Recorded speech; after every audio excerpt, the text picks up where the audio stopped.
Hi, everyone. I'm Stan Mallow, the paranormal yacker. My guest in today's show is Paola Harris. I'll be talking with her about Trinity, the best kept secret, a best-selling book co-written with Jacques Vallee. Paola Harris, welcome to Paranormal Yacker. It's a pleasure to be here, and I always love talking about Trinity. So I want people to understand, though, I'm an investigative journalist. I'm not a ufologist. All of the books that I've written, apart from Trinity, are all interviews. So that's what I do. You, Paola, are an award-winning UFO investigative journalist. Jacques Vallee is an internet pioneer, ufologist, astronomer, and like you, has authored many best-selling books about the USO phenomena. I'm curious to know the dynamics involved in what brought the two of you together to collaborate on Trinity. Did you initially contact him? Was Jacques the one who contacted you first? Or was there a third party who was instrumental in bringing the two of you together for the collaboration? The story was that I was working in New Mexico in Socorro for 5 years before Jacques even contacted me. And he found out from Steve Morello that there was metal involved. And when there's metal involved, that becomes a scientific interest. So what happened from that point on is that Jacques got my telephone number. He contacted me because I never dreamt I'd ever meet him. I mean, there was no reason. I never met him in my travels. Even though I was very close to Alan Hynek, I worked with Alan until he died, J. Allen Hynek, Project Blue Book, until 1986. I never dreamed that I'd ever work with Jacques Vallee. He's interested in metal. So he knew that the little 9-year-old had gone inside the craft and pulled out this big bracket that was on the wall. That's what he was interested in. But when he heard about this, he wanted to go there. He wanted to meet Jose Padilla. Remy Baca had since died in 2013, so he couldn't meet him, but he got all the audio, he got all the film footage, and he got all my interviews. So when he went to do the book, he had both little kids. When most people think of UFOs, what comes to mind is generally pilot Kenneth Arnold reporting seeing a flying saucer, or the Roswell incident, both of which took place in 1947. Your book reveals the earliest evidence of the recovery by the U.S. government of an unidentified flying craft existed since 1945. That's a full 2 years before the Kenneth Arnold and Roswell incidents. What was the first clue you found that led you to that astounding revelation? I read about it when I was living in Italy. I lived in Italy from 1992 to 2007. I read it in a journal that these two little, and they called them Indian boys. They weren't Indian, they weren't Hispanic. Were on horses and witnessed the craft. And I was wondering why my colleagues didn't go and call them, because they're still alive. But what had happened by accident or design, or the universe wanted it that way, the pilot, the son of the pilot that flew over that crash, called me and was talking about that crash. And I said, do you know those little kids? And he goes, yes, I can give you the telephone number of Remy Baca. And that's how I began working on it. Evidently, it was my destiny to work on it. And then I began for 5 years. I went to Gig Harbor, Washington. I interviewed him. He had the same story as Jose, who was in Rollins Heights, California.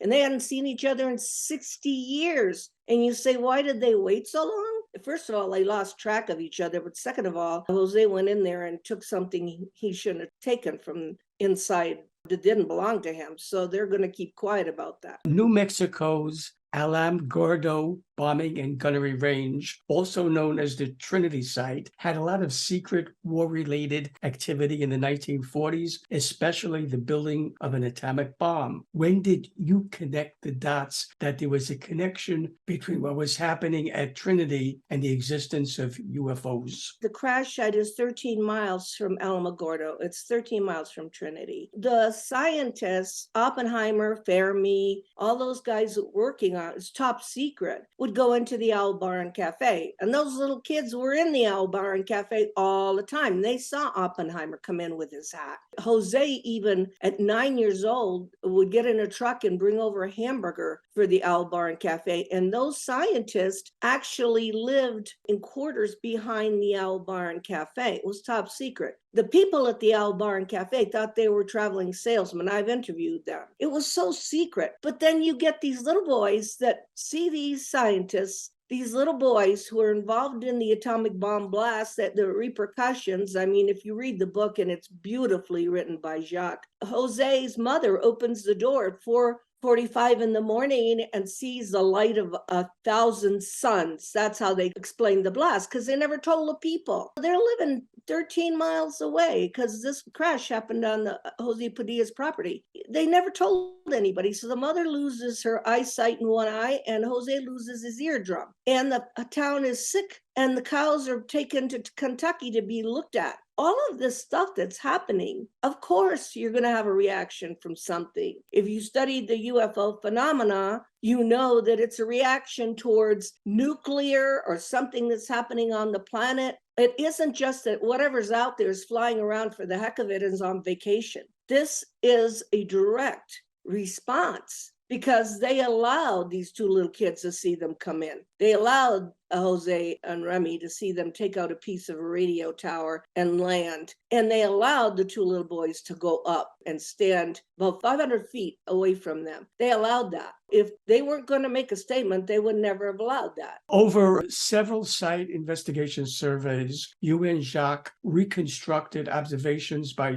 3 witnesses, 2 of whom are still living, who described the circumstances of the crash with details of the recovery of a nearly intact flying vehicle by an Army detachment. Could you expand on that? There's 4 witnesses now. The book got a red cover and it said revised because I found another witness. There was the 2 little boys, Remy Baca and Jose Padilla. There was Sabrina Padilla that lived in the house with the grandfather and grandmother, the parents of Jose, because he had moved to California. And she sees the materials. She sees the folding aluminum stuff that she used to fold and go back to the way it was. She sees the fiber optic looking stuff that they trimmed the Christmas tree with that was in a bag. And then just recently, I found out that her cousin was living in the house too. He was 15 years old, and he didn't know Jacques and I had done a book. He didn't know about the crash. We, in March, Jacques and I and Sabrina went back to Socorro and talked to this man, and his name is Faustino Myers. And he was 15 at the time, and he talked about playing around and how irritating these fiber optic angel hair things were. And he verified, without knowing anything about the crash, anything about what Sabrina had said, he verified that this stuff was in the house because they live with the grandfather and grandmother or the parents of Jose. When you do research, you love it when they haven't talked to each other. When you do research, you'll have a, for instance, Jose didn't know his father had picked up the memory metal. He didn't know that. He had a little piece of it. And in the book, they had this little square that they fixed a windmill with. That's what they found. They found a little square. The father went back without telling Jose ever and got long strips of this stuff that was there. And with the collaborating testimony of these people who don't even know what the others said, what you do is put together the pieces of a puzzle. And it's really exciting. Why were the witnesses to the Trinity UFO crash silent for so many years? And what motivated them to finally open up and tell you and Jacques Vallee about what they saw and experienced? In those days, there was no TV, so they didn't know what a UFO was. They didn't know it was a UFO. They went up to it and they thought it was an airplane that had crashed or some kind of airplane. Because in 1945, nobody had in the general public any photos, video, movies of anything from extraterrestrially oriented. And there was no Kenneth Arnold. So the kids didn't know what it was. They didn't know what they were involved with. They saw the little people and they thought they were little homocitos. They called them little men, but they didn't understand fully the significance of what they had witnessed. So years later, they had gone to Stanton Friedman. They had gone to people before they went to me. Because when they were, I think Remy was at Roswell and saw Stan, and Stan let it go. He didn't even look at it. Because when you have a Roswell that's so famous and it becomes a commercial deal, you're not going to go look for something else. So he had the chance because Remy did approach them. However, I mean, destiny had it that I got to question them separately. They were living in 2 separate places, one in California, and I had gone physically to Gig Harbor, Washington, and talked to Remy before he died for 9 months. He got the Democratic governor there, Dixie Lee, elected because he's got a Hispanic coalition. She was the head of the Atomic Energy Commission. So in my conversations with Remy, I'm going, oh, did you tell her about your story? And he goes, yes. And to thank me, she went into the files of the Atomic Energy Commission and showed me our file. That's where it is, because there was no Army, there was no Air Force, there was an Army Air Force, there was no Air Force. It was Army Air Force together in 1945. They became separate later. Because Jacques and I said, where's this file? Where can we look for this? When you have something like this, a reaction 1 month later to an atomic bomb, it went into the Atomic Energy Commission files, which you could never get in a million years. I mean, not even the president has access to them. They are the highest classified files ever. But to thank Remy for what he did, she let him see that in Washington State. Now, Washington State is where the Atomic Energy Commission people are. And you have to really do the homework here. This isn't something that just happened casually. You have to follow the breadcrumbs. They didn't talk to each other. Why would they? Until I said to Remy, when he was alive, I have to do this story because whoever was in that craft is not happy that we exploded a bomb. Remy, you're going to have to let me do this story. And then the other piece was that they had a piece that Remy had, and when he died, Jose had it, and it's this big. It isn't a little piece. It's like a handle. It was up against when he went in to get it, it was up against a plaque on the craft wall, and the plaque had two circles, a silver one and a copper one, and this piece rotated. And so they wanted a, souvenir. So these two little kids, the last day when there was hardly any of the soldiers there was nobody there actually, they went in there and pulled it off the wall and hid it. What happened?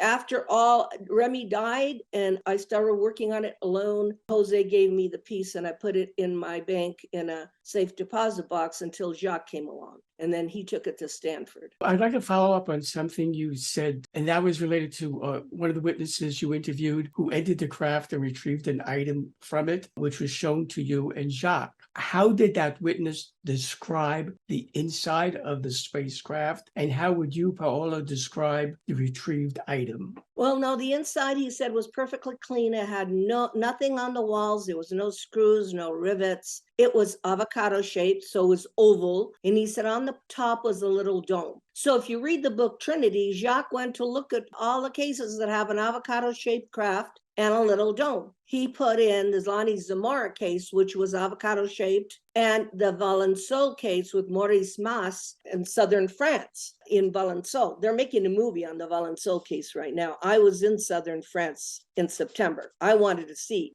where this was. It was the same type of craft with the same little men. He said there was nothing inside the craft. There was no rivets or screws. He said it was about 15 feet tall. And he said in diameter, it was about 30 feet. Well, you could see the mark of 30 feet in the crash site. I mean, when that thing landed, all the dirt around it got very dry. So you can see where it was. It isn't like in the Roswell case where it's strewn all over 3 or 4 miles.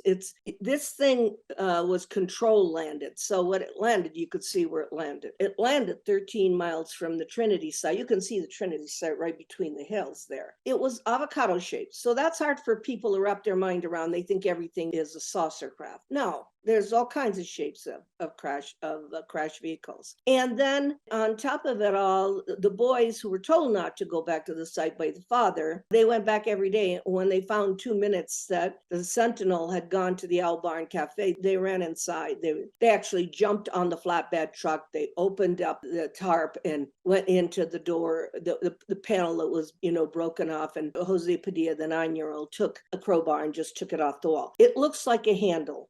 But it has 2 holes in it. And I don't know what it was used for, but we have to remember it was up against a plaque. So when he took it off the wall, the pin fell on the ground. He said there was a pin that held it. It was like a pin of some kind. He said he wishes he had picked up the pin because it would allow it to rotate around a silver circle and a copper circle. Now, Jacques' theory is that the Army put something in there to wind a cable. But then why is there a copper circle on the plaque? You know, I had that plaque redone. I had it done with 3D printing. I have what it looks like. And I have the piece, you know, with 3D printing on there turning because I did all the logistics of this. I wanted to know what it was. Definitely not a piece of a windmill, like everybody says. No, I went to the windmill factory. They had never seen anything like this in their life. So where is the piece? Everybody's going to say it will be at Rice University in Houston next year. They'll finish the analysis, and all of this story and all my archives are going to go to Rice University in Houston. You've documented step-by-step efforts by the military to remove the craft, which weighed several tons from the property where it crashed during a storm. Over how long a period of time did the full removal take, and where did the military transport the craft? Well, you know, I didn't do that part. That's the part Jacques did it. And Jacques will say, I drove Paula crazy because I call her and ask Jose how many wheels the truck had and all that. It's stuff I could never do. So it's in the book. It's meticulously researched by a scientist, flatbed truck with 13 wheels, and it had an A-frame thing that Jacques and Jose together talked about. Jacques says, very important. I got to get all the details. And he did, because these boys did see the retrieval. Now, if this was one of the first UFO retrievals, those boys that were cleaning it up were the same ones from Alamogordo. They were the same ones from Trinity. They were the same ones from the Manhattan Project. They were the same ones that went into the El Bar Cafe. They were kids. They were 20 and 30 years old. They didn't know what they were cleaning up. They just put this thing on a flatbed truck. The two little kids are watching these young men going, oh my God, they're not picking up every piece. As soon as they go, we're going to go and, dig a hole and put the leftover pieces in them. And they were making plans because they were watching over the hill. I've been to that location and I know where they were hiding. The crash team that was cleaning up, they didn't ever have any experience. They didn't know what they were doing either. So the last day when they had to get ready to take that truck out, that flatbed truck out, and they went to the El Bar Cafe, which is really close to the crash site, the boys found an opportunity to go get a souvenir, what they call a tesoro, which is real interesting. But that truck couldn't go out of that property without cutting the fence. So we have that, because the Army came to ask Mr. Padilla, he said, we have to take out a weather balloon, so we have to cut 30 feet off your fence. So Padilla knew that there was no weather balloon, but he couldn't contradict them. He let them cut the fence. You can see where the fence is cut. And then they had to build a road to go down there, because the other road, their road to the house, was over a hilltop and mountain, and they could have never taken a truck over that. So the road that you take now is built by the Army. It's an Army road to take out a weather balloon that is 30 feet long on a flatbed truck. That's the way they described it. And where did they take it? They'd have to take it to the closest place, which is Alamogordo, which is right in the White Sands area. Where did it end up? Who knows where these things end up? We just figure they took it to their secure site. We don't know where it ultimately. We wish we could get some more information, but as I said, it's in the Atomic Energy Commission files. The correlation between the crashed UFO and the explosion of the first atom bomb that took place less than 20 miles away has somehow been missed. You and Jacques suggest that the correlation is significant for a number of reasons. Could you, Paola, tell me some of those reasons? If we didn't cover this story, this would have gone lost in history. So those beings that landed this thing knew that Jacques and I were going to come years later and do a book that has to do with nuclear. The beginning of the book is so important because the Manhattan Project was made to stop World War II. And Jacques did the research to show that the emperor had already capitulated before they did the bomb, before they exploded the bomb. They already surrendered. So it isn't for that reason that we discovered the bomb. I mean, it was nuclear. It was a new, horrible weapon that all the world is afraid of today in 2023. And that was the atomic bomb. Then they went to the H bomb, and God knows what we have now. Somebody knew that we were going to do that. Somebody knew that Jacques and I were going to cover this story because it was sleeping for 60 years and could have slept. Nobody would have ever known about it, ever, ever, ever. So I think there is reasoning in looking at it as a historical thing. This is history. Trinity is history. If you want to read the history of nuclear, read Trinity, because Jacques has all the Japanese part in there. He has what was happening in the United States in there. He has how the whole White Sands Alamogordo site was bought by the government.